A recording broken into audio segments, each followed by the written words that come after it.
الحمد لله وكفى وسلام على عباده الذين اصطفى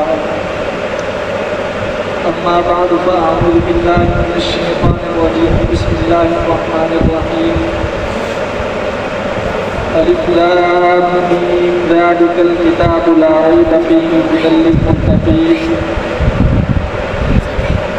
وقال الله تبارك وتعالى في مقام آخر شهر رمضان الذي أنزل فيه القرآن هدى للناس وبينات من الهدى والفرقان.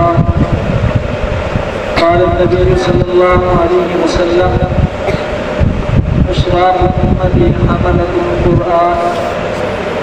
وقال النبي صلى الله عليه وسلم خيركم من تعلم القرآن وعلمه او كما قال صلی اللہ تبارک و تعالی علیہ وسلم.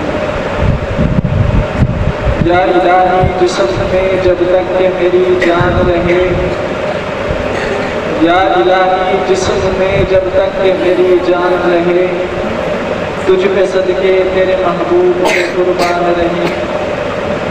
میں رہوں یا نہ رہوں مگر دعا ہے دل کی، دین محمد رہے اور عزت قرآن رہے.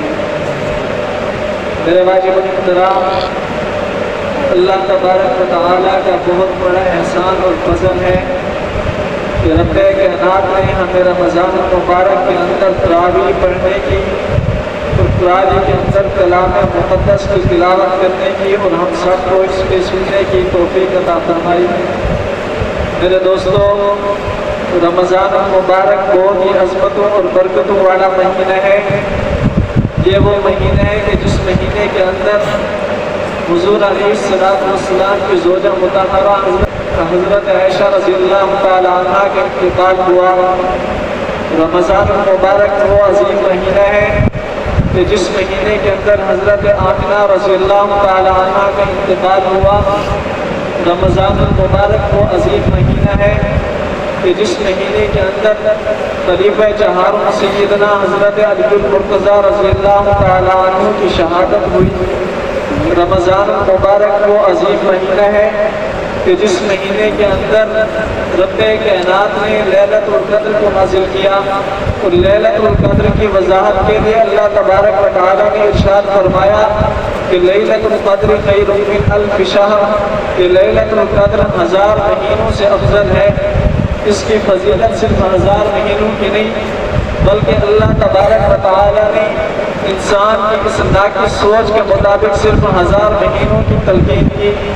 رمضان المبارک کی اس رات کے بارے میں حضور علیہ السلام کو جب اللہ تبارک و تعالیٰ نے بتایا کہ لیلۃ القدر خیر من الف شہر، کہ لیلۃ القدر 1000 مہینوں سے افضل ہے، تو اس رات کی مقبولیت کو پانے کے لیے، اس رات کی فضیلت کو پانے کے لیے حضور علیہ السلام نے پورے ماہ رمضان کا اعتکاف کیا کہ کون سی رات ایسی ہو کہ جس رات لیلۃ القدر کی فضیلت نصیب ہو جائے. جب بعد میں ان کو بتایا گیا کہ آخری عشرے کی طاق راتوں میں لیلۃ القدر ہوتی ہے، تب حضور علیہ السلام رمضان المبارک کے آخری 10 دنوں میں اعتکاف کیا کرتے تھے. رمضان المبارک ایسا عظیم مہینہ ہے کہ جس مہینے کے اندر رب کائنات نے اپنے کلام مقدس کو نازل کیا.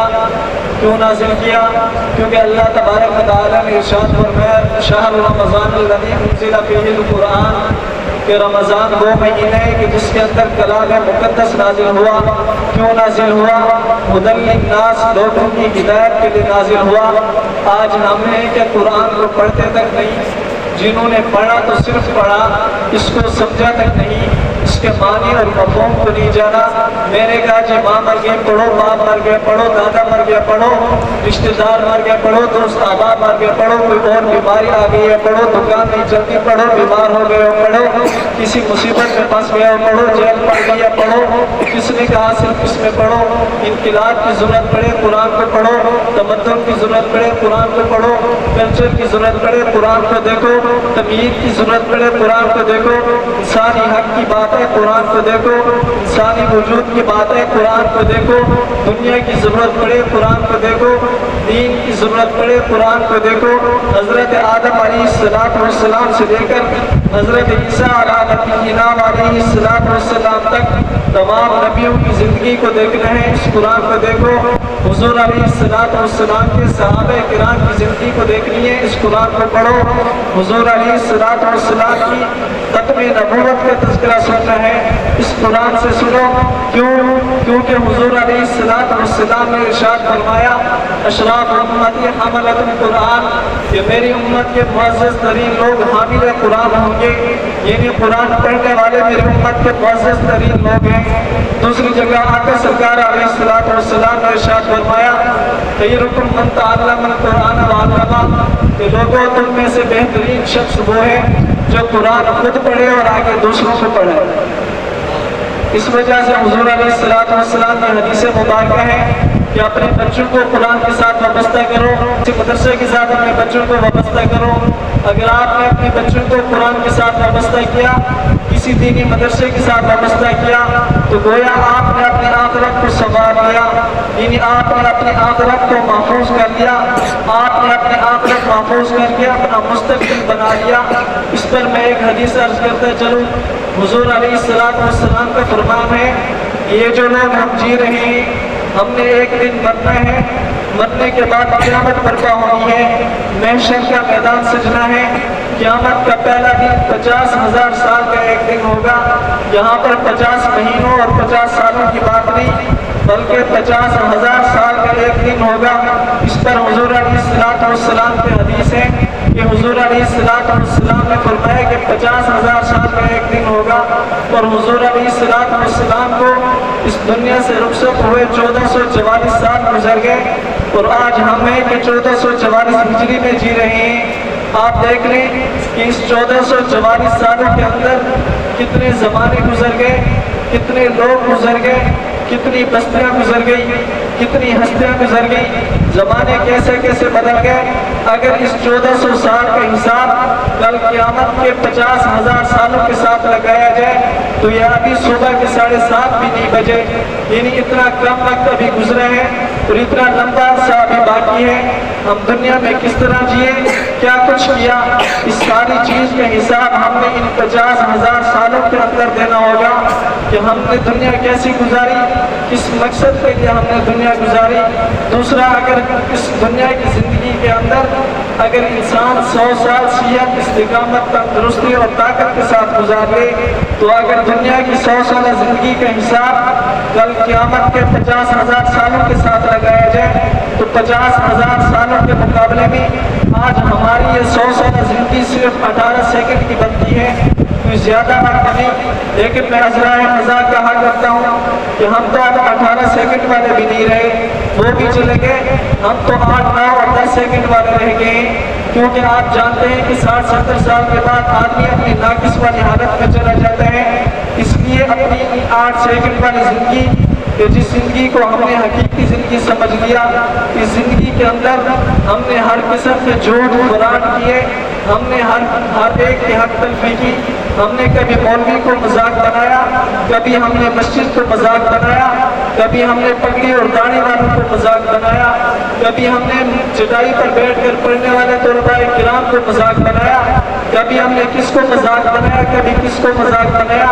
ذرا غور کریں کہ ہم اس دنیا میں کتنا عرصہ رہیں۔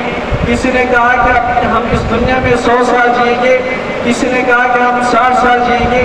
ہر ایک دعوے تو کر سکتے ہیں، لیکن اللہ تبارک و تعالیٰ کے اس بارے میں ارشاد گرامی ہے کل نفس ذائقۃ الموت، کہ ہر شخص نے موت کا ذائقہ چکھنا ہے، لیکن اس کی کوئی میعاد مقرر نہیں ہے کہ کون کس وقت جائے گا۔ اس لیے اپنے بچوں کو قرآن کے ساتھ وابستہ کرو، اپنے بچوں کو دینی مراکز اور دینی مدارس کے ساتھ وابستہ کرو۔ کل قیامت کا 50,000 سالہ دن کس طرح گزرے گا یہ میرے اور آپ کے لیے بڑا مشکل ہوگا، لیکن قرآن پڑھنے والے بچوں کے لیے بڑا آسان ہوگا۔ قرآن پڑھنے والے بچے ٹینوں پر بیٹھے مسکرا رہے ہوں گے۔ صرف یہ نہیں بلکہ اللہ تبارک و تعالیٰ ان کے والدین کے سروں پر تاج سجائیں گے۔ لوگ دیکھیں گے کہ یہ تو خدا بندہ ہے، دنیا میں تو ہم اس کو جانتے تھے، آج اس کو یہ مرتبہ کس طرح ملا؟ تو کہنے والے کہے گا کہ اس نے اپنا بچہ مدرسے میں داخل کرایا، جس کی وجہ سے اس کا بچہ حافظ قرآن بنا، اور آج اللہ تبارک و تعالیٰ نے اس کے والد کو یہ اعزاز سے نوازا۔ تو اس لیے کوئی کہتا ہے کہ کل قیامت کی 50,000 سال کی زندگی 4 اور 5 گھنٹوں کی طرح گزر جائے گی، جس کی زندگی اچھی گزری ہوگی۔ کون سی زندگی؟ کہنے والا کہتا ہے کہ وہی 18 سیکنڈ کی زندگی۔ تو اس لیے اپنے بچوں کو قرآن کے ساتھ وابستہ کرو، دینی مراکز اور مدارس والوں کے ساتھ محبت کرو۔ ایک بات، دوسری بات، خود قرآن پڑھو۔ قرآن پڑھنا نہیں آتا، کہیں بھی کسی کا ارشاد سے سیکھ کر پڑھ لو، پھر بھی اگر ٹائم نہیں ملتا کم سے کم قرآن کو دیکھ تو لو۔ قرآن کا دیکھنا بھی ثواب ہے، قرآن کا پڑھنا بھی ثواب ہے۔ دعائیں کہ رب کائنات ہمیں قرآن کا حامل بنائے، اور اللہ تبارک و تعالیٰ اس ماہ مقدس کی بدولت کل قیامت کے دن اس قرآن عظیم کو ہمارے حق میں نجات کا ذریعہ بنائے۔ وما علینا الا البلاغ المبین۔